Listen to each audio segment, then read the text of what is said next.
À la fin de cette vidéo, tu seras capable de faire le comptage MC. Alors qu'est-ce que c'est? Eh bien, c'est une technique très utilisée dans la magie qui permet de faire des milliers, des centaines de tours de magie. C'est la base de la magie des cartes, le comptage MC. Tu en entendras toujours parler, tous les magiciens savent faire le comptage MC. Ça se fait pas tout seul, il y a un petit peu de technique, mais je vais te montrer tout ça en détail, je vais te l'apprendre et dans quelques secondes, dans quelques minutes, tu l'auras en main. Et n'oublie pas qu'au mois de janvier, c'est une vidéo tous les jours à 17 h. Alors pour être sûr de les recevoir, pour être sûr de recevoir la notification, je t'invite à rejoindre cette école de magie en cliquant sur le bouton s'abonner, le petit bouton rouge juste en dessous. C'est parti pour la démonstration. Alors dans un premier temps, voilà ce à quoi peut te servir le comptage MC. Une manière très simple, c'est de montrer comme ceci 4 cartes, ok, totalement bleues, et d'un geste magique, juste claquer les doigts comme ceci, et récupérer ici une carte totalement rouge. Ce qui fait qu'ici on a une carte rouge et 3 cartes bleues. Ou encore dans une autre situation, encore une fois d'avoir 4 cartes comme ceci et d'un geste magique avoir l'impression qu'on n'est plus que 3 cartes. Réellement 3 cartes. Une autre variante étant encore une fois de montrer 4 cartes et d'un geste magique de pouvoir en retourner une comme ceci par la simple force de la pensée. Alors voilà les différentes démonstrations et encore elles sont très infimes par rapport à ce que vous pourrez faire avec ce comptage. Je vous ai montré ici que 2-3 exemples, mais vous pourrez faire encore bien plus de choses. Alors la technique va être très simple. On va voir d'abord la technique pour le faire à 4 cartes et ça sera ensuite la même chose pour le faire à 3 cartes. Donc le secret est qu'à chaque fois la carte que vous allez dissimuler, ça sera la carte en 3e position. Ok, donc là ici la carte que je veux cacher c'est le 9 de cœur puisqu'il est face en l'air pour pouvoir montrer les cartes comme ceci. Ok, mais ça aurait très bien pu être également une carte rouge comme j'ai fait dans la démonstration. Et donc on a ici une carte rouge parmi les bleus et comme elle est en 3e position, hop, on ne va pas la voir. En fait, vous l'aurez compris, c'est la carte qui est en première position, celle-ci qu'on va voir 2 fois. Ok, regardez si je vous le fais avec la carte retournée. Vous voyez que, hop, c'est le 3 de carreau qui est revenu une seconde fois. Donc, comment ça se passe? C'est très simple. Maintenant que vous savez que c'est la première carte qui revient, évidemment, c'est pas juste de faire hop, de reprendre la carte comme ceci. Il y a une manière de le faire. Alors, dans un premier temps, tout ce que vous allez faire, c'est comme ceci. Vous avez les 4 cartes collées.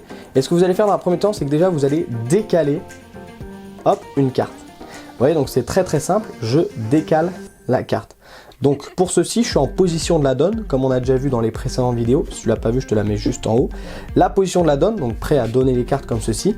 Et en fait, l'index bloque, donc les cartes peuvent pas tomber en avant, comme ceci. Et avec le pouce, je viens, hop, tirer une carte vers moi, ok. Donc j'ai ici les 3 cartes comme ceci, l'index qui bloque et je tire une carte vers moi. Attention, il faut qu'il n'y ait qu'une carte qui se décale, ok, il ne faut pas faire ça avec toutes les cartes.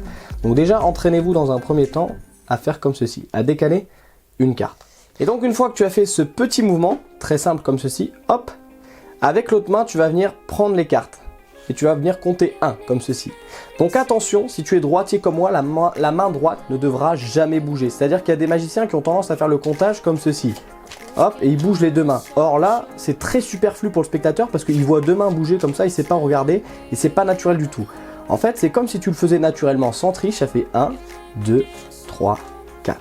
Ok, là je l'ai fait sans tricher et tu vois que ma main droite n'a pas bougé. Et si je le fais en trichant, donc par exemple en mettant une carte comme ceci, je hop, 1, 2, 3, 4. Alors là, comme je regarde la caméra en même temps, j'ai hop, je le refais, 1, 2, 3, 4. Tu vois que cette main-là, elle ne bouge absolument pas. Au début, tu vas avoir tendance à vouloir écarter.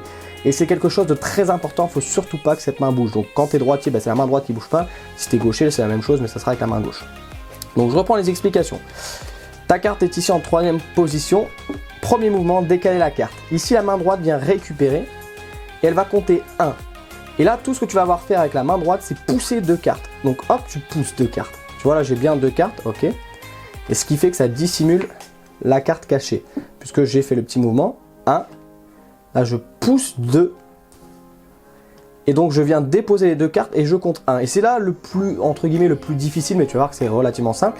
C'est quand tu vas venir pousser les 2 dans cette main, tu vas venir récupérer celle d'en dessous, la première que tu avais déposée. Donc là, peut-être que tu t'es dit, oula, j'ai rien compris. On reprend du début, ne t'inquiète pas. Regarde, premier, tu décales. Là, tu pousses 2. Déjà, entraîne-toi juste à faire ça. À pousser 2 sans que ça fasse ça, comme ça. Ok. Donc, tu pousses 2 comme ceci. Hop, on pousse 2. Et en fait, là, si je te le montre dans l'autre sens, ce qui va se passer, c'est ça. C'est qu'au moment où je viens déposer les 2 dans la main, tu vois que là, mes doigts attrapent le 7 de trèfle et le récupèrent. Et tu comptes 2. Et en fait, là, tu as mis la carte ici. Et ensuite, il n'y a plus aucune manipulation. Tu fais 3 et 4. Encore une fois, sans bouger cette main. Donc je te le refais tout doucement et après tu auras juste à regarder pour t'entraîner. Tu vois, premier mouvement, hop, le décalage. 1. Deuxième mouvement, tu pousses 2. Et là en poussant 2, je te remontre, tu viens déposer les 2 cartes qui sont ici dans ta main et tu viens récupérer l'autre avec tes doigts comme ceci. Et ensuite tu fais 3 et 4. Attention, moi quand j'ai débuté, j'avais tendance à déposer la carte et à faire comme ceci. 1, 2 et à la mettre entre mes doigts, 3 et 4. Et en fait c'est totalement mauvais parce que du coup les spectateurs, de leur point de vue, ils vont voir que vous faites 1, 2, 3 et 4. Donc c'était une erreur que je faisais, jusqu'à temps qu'on me corrige. Donc vraiment c'est, tu décales, 1, tu pousses, là tu reprends 2, donc là je fais dépasser volontairement pour que tu vois, 3 et 4. Les 2 points très importants surtout à ne jamais oublier, c'est de jamais faire bouger les 2 mains en même temps. Et le deuxième point important également, c'est que ça soit fluide. C'est-à-dire de ne pas aller doucement au moment de la technique et d'accélérer quand il n'y a pas de technique. Souvent les magiciens également débutants, ce qu'ils font c'est 1, 2, 3, 4 comme ça. Alors là je vais exagérer, mais une fois qu'ils ont passé la technique, ils accélèrent. Ça doit être totalement fluide, ok. 1, 2, 3, 4. Ok, je te remonte doucement. 1, 2, 3, 4. Tu vois, cette main là bouge absolument pas et je suis pas en train de bouger les 2 mains comme ceci. Et je compte de la même manière. 2, 3, 4. 1, 2, 3, 4. Si tu veux te réentraîner au début et qu'elle se remette toujours dans la bonne position, tu as juste à faire 1, 2, 3 et la dernière tu la remets en dessous. Comme ça c'est directement prêt à recommencer. Ok. Donc voilà, je te récapitule une dernière fois. Tu décales la première, tu comptes 1, ici tu en pousses 2, tu comptes 2 et là 3 et 4. Et voilà pour le comptage Hemsley. Voilà, à présent tu connais le comptage Hemsley, alors surtout entraîne-toi bien avec cette technique, tu verras après tu vas la maîtriser très facilement, surtout il faut que ça soit fluide, d'accord. Souvent les magiciens débutants ont tendance à faire 1, 2, puis après 3, 4 comme ça et du coup c'est pas naturel, vraiment il faut que ça fasse 1, 2, 3, 4 et je te le rappelle, si tu es droitier comme moi, la main droite ne bouge pas, c'est vraiment la main gauche, ok. Il y a souvent des magiciens que je les vois faire comme ça et ça va pas parce que là on perd le spectateur, c'est vraiment la main droite qui est fixe et c'est la main gauche qui vient compter les cartes. Et si tu le fais de la main gauche, évidemment c'est la main gauche qui est fixe et c'est la main droite qui vient compter les cartes. Alors entraîne-toi bien avec cette technique. Parce que comme je te l'ai dit dans les prochaines vidéos, donc dans les vidéos de cette semaine, je vais t'apprendre 2 tours de magie avec le comptage Hemsley. Et ces 2 tours de magie que je présente actuellement, que je présente en conditions réelles, donc c'est vraiment de très bons tours de magie. N'oublie pas que si tu n'as pas encore reçu ton kit de démarrage également, tu peux le recevoir en cliquant sur le premier lien en description. C'est complètement gratuit et tu recevras une formation de 30 minutes où je t'apprends plein de tours de magie. Donc c'est le premier lien en description. Je te donne rendez-vous demain à 17 h sur cette chaîne YouTube. Ciao!